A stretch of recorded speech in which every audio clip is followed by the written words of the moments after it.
Hello friends, இப்போ நம்ம என்ன பார்க்க போகிறோன்னா ஸ்கின் ஒயிட்னிங்காக சூப்பர் ரெமெடி பண்ண போகிறோம். இந்த ரெமெடி பண்ணுறதுக்கு ஒரு முட்டையும் காஃபி பவுடரும் இருந்தால் போதும், ஈஸியாக ரெடி பண்ணிடலாம். முட்டையை நம்ம அப்படியே சேர்க்க போகிறதில்ல, அதில் சின்ன ஹோல்ஸ் போட்டுட்டு அதில் உள்ள வெள்ளைக்கரு மட்டும் தனியாக எடுத்துக்கோங்க.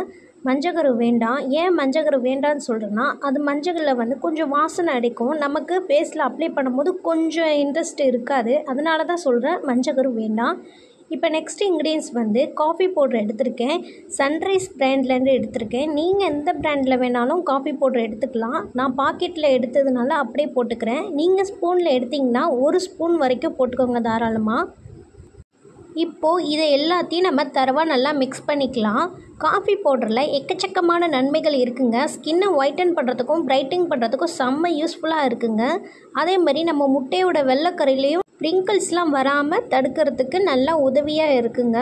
இது நல்லா மிக்ஸ் பண்ணிக்கலாம். நல்லா மிக்ஸ் ஆகிடுச்சு. இப்போது நான் இதை கையில் எடுத்து காட்டுறேன் பாருங்கள். கையில் எடுத்து காட்டினா வலுவலுன்னு ஓடும். ஏன்னா நம்ம முட்டையோட வெள்ளைக்கரு சேர்த்துருக்கனால நமக்கு இந்த மாதிரி தான் ஸ்டேஜில் கிடைக்கும். இதை நான் கையில் அப்ளை பண்ணி காட்டுறேன். நீங்கள் உங்கள் ஃபேஸில் அப்ளை பண்ணிவிட்டு ஒரு 10 to 15 மினிட்ஸ் ட்ரையாக விட்டுட்டு நார்மல் வாட்டரில் வாஷ் பண்ணிவிட்டு வாங்க. இதை நீங்கள் தொடர்ந்து யூஸ் பண்ணிட்டு வந்தால் நல்ல ரிசல்ட் கிடைக்கும். முகத்தில் உள்ள தேவையற்ற கருமையெல்லாம் நீங்கி முகம் பார்க்குறதுக்கு பொலிவோடு இருக்கும். கருவலையெல்லாம் போக்குறதுக்கு ஈஸியான ரெமெடி இது. இந்த மாதிரி நீங்கள் உங்கள் வீட்டில் ட்ரை பண்ணி பாருங்கள். பிடிச்சிருந்துச்சுன்னா லைக் பண்ணுங்கள், ஷேர் பண்ணுங்கள், கமெண்ட்ஸ் பண்ணுங்கள்.